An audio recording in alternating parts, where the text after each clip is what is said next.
I just had to let you know you're. She a happy baby boo. She a happy baby boo.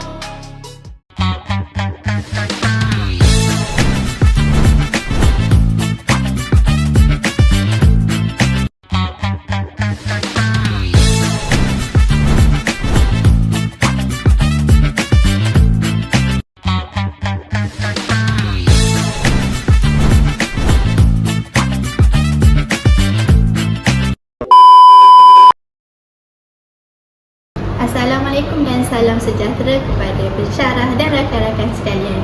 Kami dari Uni BM4 akan membentangkan tugasan bertajuk Kesantunan Berbahasa dalam Puisi Tradisional Melayu. Kesantunan berbahasa merujuk kepada penggunaan bahasa yang sopan, berhemah dan tidak menyinggung perasaan orang lain.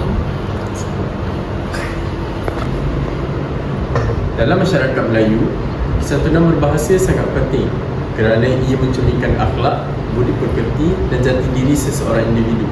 Justru, kami memilih 3 karya puisi tradisional yang berbeza kategori, iaitu yang pertama, lagu rakyat sastera kanak-kanak, yang kedua, pantun sastera popular, dan yang ketiga, gurindam 12 sastera dewasa. Babak pertama.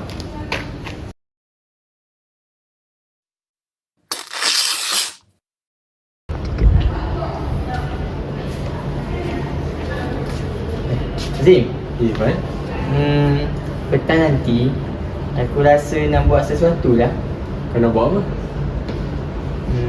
Kau rasa? Aku rasa kita main bola je. Alah, nak main bola.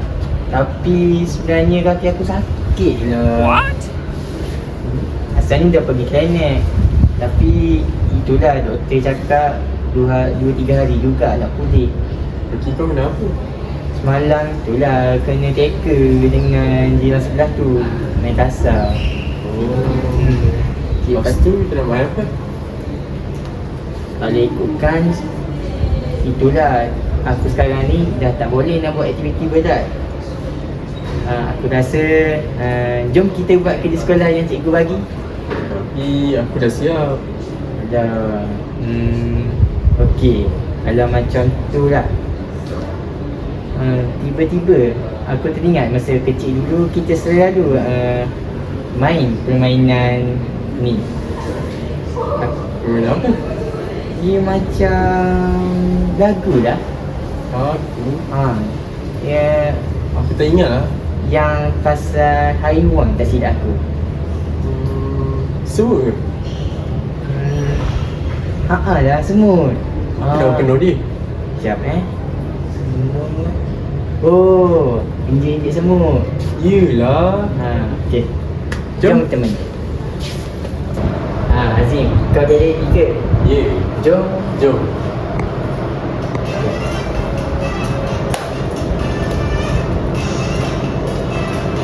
Dua kat tangan.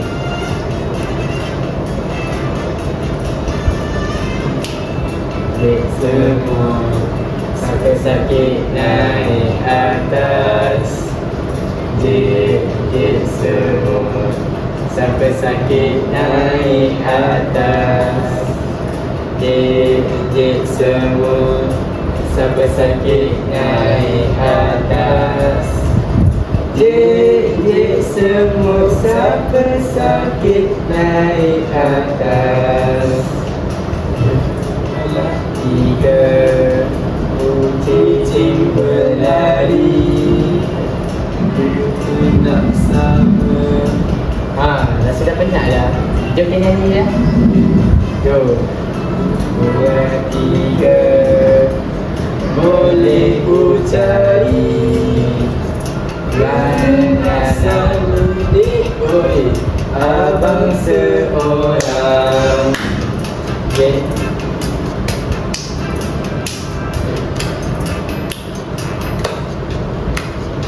Injek semut sampai sakit naik atas. Jek semut Siapa sakit naik atas, injek semut. Siapa sakit naik atas, injek semut. Siapa sakit naik atas. Ulah tiga kucing berlari, mana nak sama si kucing belah.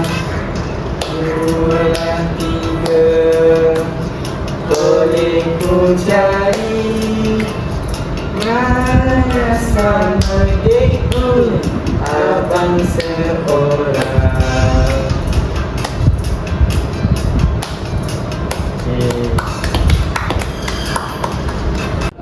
Okey, lagu Enjek-Enjek Semut tadi tergolong dalam sastera kanak-kanak kerana ia dicipta khusus untuk golongan kanak-kanak melalui aktiviti bermain dan nyanyian. Dalam konteks sastera Melayu, sastera kanak-kanak bukan sahaja tetapi juga berfungsi sebagai medium pendidikan awal yang membentuk perkembangan emosi, sosial dan bahasa kanak-kanak. Lagu ini menggunakan bahasa yang sangat mudah, berulang dan berirama yang membolehkan kanak-kanak memahami serta mengingati dengan cepat. Selain itu, unsur pergerakan dalam permainan ini menjadikan proses pembelajaran lebih menyeronokkan dan tidak membosankan. Secara tidak langsung, kanak-kanak belajar tentang nilai kehidupan melalui pengalaman bermain permainan tersebut. Baik, secara tersurat, lagu ini menggambarkan satu bentuk permainan kanak-kanak yang melibatkan sentuhan fizikal dan reaksi kesakitan secara spontan seperti aduh, sakitnya. Namun begitu, jika diteliti secara tersirat, lagu ini sebenarnya mengandungi nilai pendidikan yang penting, iaitu mengajar kanak-kanak supaya mempunyai rasa simpati terhadap orang lain. Melalui permainan ini, kanak-kanak dapat memahami bahawa setiap tindakan yang dilakukan boleh memberikan kesan kepada orang lain. Oleh itu, mereka dididik supaya lebih berhati-hati dalam bertindak dan tidak menyakiti rakan-rakan mereka. Nilai ini amat penting dalam pembentukan sasiah dalam diri kanak-kanak. Okey, kesantunan berbahasa dalam lagu ini dapat dilihat melalui penggunaan bahasa yang lembut, tidak kasar dan tidak mengandungi unsur penghinaan. Walaupun ia disampaikan dalam bentuk permainan, mesej yang ingin disampaikan tetap berunsur mendidik dan berhemah. Hal ini dapat menunjukkan bahawa masyarakat Melayu sejak dahulu lebih menitik berat penggunaan bahasa yang sopan dalam mendidik kanak-kanak. Nilai kesantunan ini diterapkan secara tidak langsung melalui aktiviti harian seperti bermain dan menyanyi. Babak kedua.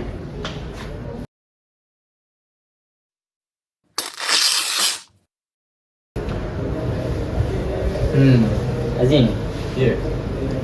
sekarang ni dah hujung bulan lah. Aku dah tak ada duit lah. Lepas tu? Yelah, nak beli barang pun dah tak ada duit ni.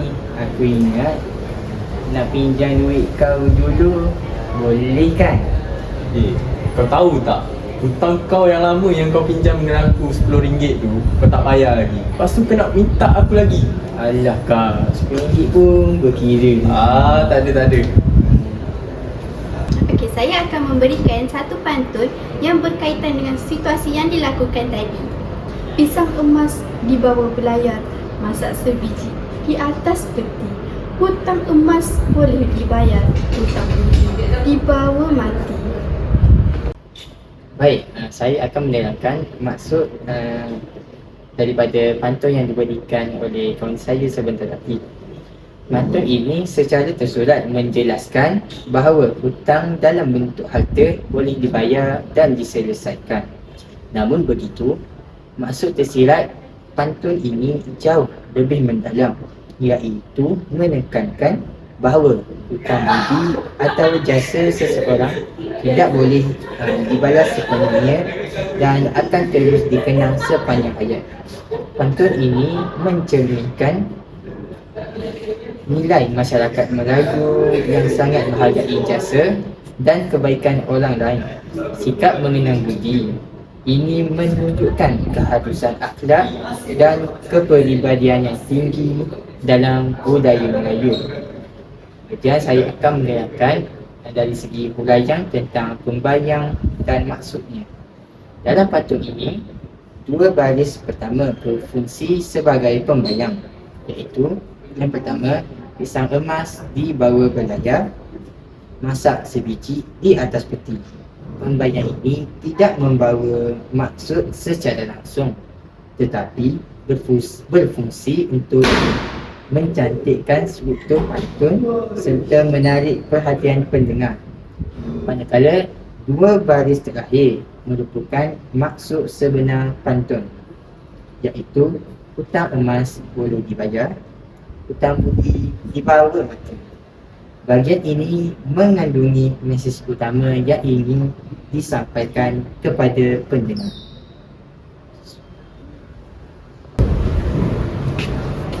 Okey, seterusnya ialah metafora. Pantun ini menggunakan unsur metafora yang jelas, iaitu hutang emas yang melambangkan hutang dalam bentuk material dan hutang budi dalam melambangkan jasa serta kebaikan seseorang. Penggunaan metafora ini menjadikan bahasa pantun lebih indah, halus dan mendalam, sekaligus mencerminkan kebijaksanaan masyarakat Melayu dalam menyampaikan nasihat secara tidak langsung. Kita pergi kepada seterusnya ialah kesantunan berbahasa.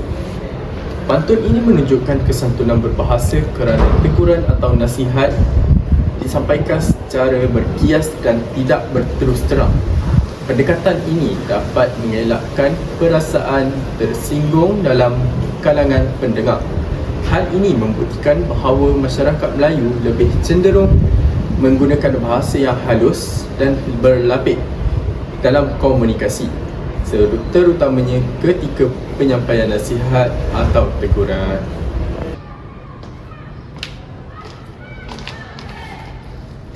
Babak ketiga. Seterusnya, kami akan membentangkan karya dalam kategori sastera dewasa, iaitu Gurindam 12 karya Raja Haji Ali. Karya ini merupakan salah satu karya agung dalam kesasteraan Melayu yang syarat dengan nilai agama, moral dan falsafah kehidupan.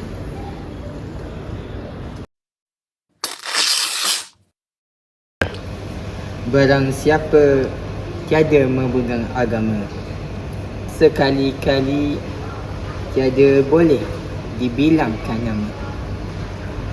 Barang siapa mengenal yang empat, maka ia itulah orang yang makrifat. Barang siapa mengenal Allah, suruh dan tegahnya, tiada yang menyalah. Barang siapa mengenal diri, maka telah mengenal akan Tuhan yang bahari. Baik, maksud tersulat dan tersirat. Maksud tersiratnya ialah Gurindam ini menjelaskan bahawa seseorang yang tidak berpegang kepada agama tidak mempunyai panduan hidup yang jelas dan tidak dihormati dalam masyarakat. Selain itu, orang yang benar-benar memahami agama akan mengenal Tuhan, mematuhi perintah dan juga larangan, kemudian mengenal diri sendiri. Maksud tersirat bagi Gurindam ini ialah secara lebih mendalam, Gurindam ini menekankan bahawa agama adalah asas pembentukan akhlak. Kemudian ilmu agama membawa kepada kesedaran diri. Seterusnya, kehidupan tanpa pegangan akan menyebabkan seseorang hilang arah. Ini merupakan pemikiran masyarakat Melayu yang sangat menitikberatkan hubungan antara manusia dan Tuhan. Bagi kategori sastera dewasa, Gurindam ini tergolong dalam sastera dewasa kerana yang pertama mengandungi unsur falsafah, iaitu membincangkan makna kehidupan, agama dan kewujudan manusia. Yang kedua, isi yang mendalam, tidak mudah difahami oleh kanak-kanak tanpa bimbingan. Yang ketiga, menuntut pemikiran kritis. Pendengar perlu berfikir dan mentafsir maksud tersirat. Oleh itu, karya ini lebih sesuai untuk golongan dewasa yang mempunyai kematangan dalam memahami kehidupan. Dari sudut kritikan sastera, Gurindam ini memperlihatkan struktur yang sangat tersusun, iaitu terdiri daripada 2 baris dalam setiap rangka yang saling berkait antara satu sama lain. Baris pertama biasanya menyatakan sebab atau syarat, manakala baris yang kedua menyatakan akibat ataupun kesimpulan daripada perkara tersebut. Selain itu, Gurindam ini sangat padat dengan nilai keagamaan dan moral, terutamanya dalam menekankan kepentingan berpegang kepada agama sebagai panduan hidup. Walaupun menggunakan bahasa yang ringkas, setiap baris membawa makna yang mendalam dan memerlukan pemikiran yang teliti untuk memahaminya. Gaya bahasa yang digunakan juga bersifat didaktif, iaitu bertujuan untuk memberi pengajaran kepada masyarakat. Pengulangan frasa seperti barang siapa turut memberikan kesan penegasan serta menjadikan mesej lebih jelas dan mudah diingati. Seterusnya ialah kesantunan berbahasa.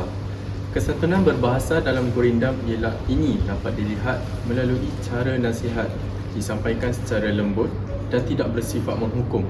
Walaupun mesej yang disampaikan adalah tegas, ia tidak menggunakan kata-kata kasar atau menghina. Sebaliknya, penggunaan frasa umum seperti barang siapa menunjukkan bahawa nasihat tersebut ditujukan kepada semua orang tanpa menyasarkan individu tertentu. Pendekatan ini memberi ruang kepada pendengar untuk berfikir dan menilai diri sendiri secara sukarela. Hal ini jelas menunjukkan bahawa dalam budaya Melayu, kesantunan berbahasa amat dititik beratkan, terutamanya ketika menyampaikan nasihat yang berkaitan dengan agama dan kehidupan.